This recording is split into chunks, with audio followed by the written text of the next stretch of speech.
যে আমার হাঁটুর বয়স তাকে আমি হাঁটুর বয়স বলতে পারবো না, কিন্তু আমি তার বাপের বয়সে আমাকে গালি দিতে পারবে। আমি হতে পারি আমি ভালো না, কিন্তু আমি ভালোর কথা বলেছি। কেবলমাত্র আমাদের কথা পছন্দ হবে না সেই জন্য আমাদের গায়ে মিথ্যা ট্যাগিং লাগিয়ে দেওয়া হবে।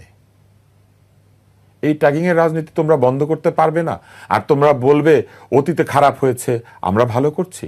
যখন আন্দোলন চলছে কোটার, কয়জন সেলিব্রিটি গিয়ে তাদের সঙ্গে গিয়ে রাস্তায় দাঁড়িয়েছিল? ছবি তুলি নাই দেখে? ভ্যাট আন্দোলনের সময় আমি ছবি তুলি নাই দেখে? সাথে ক্যামেরাম্যান নিয়ে যাই নাই? রোল ক্যামেরা অ্যাকশন বলি নাই দেখে? আমি পুলিশের জামা খামচে ধরবো ওই সময় ছবি উঠে নাই দেখে? আমি খামচায় ধরাতে বিশ্বাস করি না। আমরা কেউ খামচে ধরার রাজনীতিতে বিশ্বাস করি না। আমরা কেউ গালিগালাজের রাজনীতিতে বিশ্বাস করি না। তালব্যস্বরের পরে আকার দিয়ে, মা শব্দের পরে উকার দিয়ে, এগুলা কি শব্দ? এগুলা নেগেটিভ না পজিটিভ? এই শব্দ শোনার জন্য আমরা বাংলাদেশ তৈরি করেছি। যে বাংলাদেশের বাংলা ভাষার জন্য বাংলাদেশের নাগরিকেরা স্বাধীন রাষ্ট্র নাই, একটা পরাধীন দেশের মধ্যে ভাষার জন্য প্রাণ দিয়েছে, সেই দেশে দাঁড়িয়ে আমাদেরকে শুনতে হবে এইটা ওইটা লাল করে দাও? হ্যাঁ, যদি এটাই হয়ে থাকে তাহলে এর বিরুদ্ধে আমি কথা বলবো। কেন বলবো? কারণ সারা জীবন আমি ছেলে মেয়েদেরকে গিয়ে উচ্চারণ শেখানোর চেষ্টা করেছি, ভাষা শেখানোর চেষ্টা করেছি, তর্ক শেখানোর চেষ্টা করেছি। আমি নিজে খারাপ লোক হতে পারি, কিন্তু একটা খারাপ মানুষ, একটা অন্যায়কারী মানুষও জীবনে দু একটা ভালো কাজ করে। আমি হতে পারি আমি ভালো না, কিন্তু আমি ভালোর কথা বলেছি।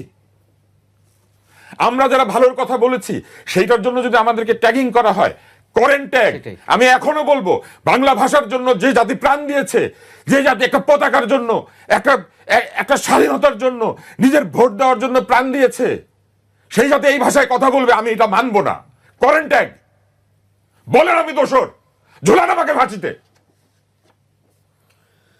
যে আমার হাঁটুর বয়স তাকে আমি হাঁটুর বয়স বলতে পারবো না, কিন্তু আমি তার বাপের বয়সে আমাকে গালি দিতে পারবে। এটা কোন বাংলাদেশ? আমি হতে পারি সবচেয়ে খারাপ মানুষ, নিয়ে যান আমাকে ধরে, কিন্তু আপনি আমাকে গালি দিতে পারেন না। গালি দেওয়ার অধিকার কেউ দেয় নাই। যে সংবিধান বদলাচ্ছেন সেই সংবিধান কাকে গালি দেওয়ার অধিকার দেয় নাই। বাপের বয়সে মানুষকে অপমান করার অধিকার দেয় নাই, কারো গলায় জুতা ঝোলানোর অধিকার দেয় নাই। এবং জীবনে আমি আইন করলে কি ফ্যাসিবাদ ঠেকানো যায়?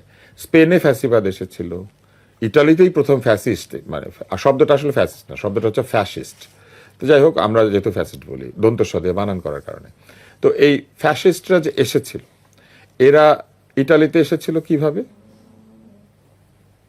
এরা স্পেনে কিভাবে এসেছিল, এই একনায়কতান্ত্রিক শাসন চিলিতে কিভাবে এসেছিল, তাই না? উরুগুয়েতে কিভাবে এসেছিল, ব্রাজিলে কিভাবে এসেছিল, দক্ষিণ আমেরিকার বিভিন্ন দেশে কিভাবে এসেছে, মধ্যপ্রাচ্যের বিভিন্ন দেশে কিভাবে এসেছে? আইন দুর্বল সেজন্য, সংবিধান নাই সেজন্য। ফ্যাসিজম তো আক্কাই করে না এগুলার। ভবিষ্যতে যে কোনো লোক ফ্যাসিস্ট হয়ে উঠতে পারে, শুধু তার পিছনে একটা বৃহৎ দলের সমর্থন থাকলে, এবং সেই দল যদি তাকে একইভাবে দিয়ে দেয় যে আপনার যা খুশি করেন ভাইয়া, আপনার যা খুশি করেন আপা, আপনার যা খুশি করেন খালাম্মা, হয়ে যাবে। ফলে কোথায় এটা বদলাতে হবে জানেন? শিক্ষায়। মানুষকে গণতান্ত্রিক চেতনার মধ্যে দিয়ে বড় করতে হবে। গণতন্ত্র মানুষ আইন থেকে শিখে না, গণতন্ত্র মানুষ পরিবেশ থেকে শিখে। আমি আপনাকে গ্রিসের কথা বলি, এথেন্স কি একমাত্র নগরী ছিল? এই নগর রাষ্ট্রের ধারণা যেখান থেকে বিকশিত হয়েছিল, এথেন্সের পাশেই ম্যাসিডোনিয়া ছিল। ম্যাসিডোনিয়াতে গণতন্ত্র বিকশিত হয় নাই। ম্যাসিডোনিয়া ছিল ফিলিপের শাসনে আলেকজান্ডারের বাপের, আর এথেন্সে ছিল গণতন্ত্র। কেন বলেন তো? কারণ এথেন্সে ছিল জ্ঞানীগুণীদের বাস, এথেন্সে ছিল গণতান্ত্রিক চেতনার মানুষদের বাস। গণতান্ত্রিক ভাবেও তারা ভুল সিদ্ধান্ত নিত, যেমন সক্রেটিসকে বিষ পান করিয়েছিল। কিন্তু সক্রেটিস কি করলেন? উনি বললেন আমি তো গণতন্ত্রের প্রতি শ্রদ্ধাশীল, বিচারক বিচার করেছে, আমি বিচার মেনে নিব, আমার কথা ঠিক না ভুল এটা স্রষ্টা জানেন। উনি বলেছিলেন না, কে ঠিক আর কে ঠিক না এইটা তুমিও জানো না আমিও জানি না, উনি বলেছিলেন। তাহলে কোথায় ভুলটা? কোথায়? আমরা সেই রকম সমৃদ্ধ, সেই রকম সম্পন্ন মানুষদেরকে, সেই রকম গণতান্ত্রিক ভাবে নির্মিত মানুষদেরকে তৈরি না করে আমরা কি করছি? আমরা ভাবছি বই বদল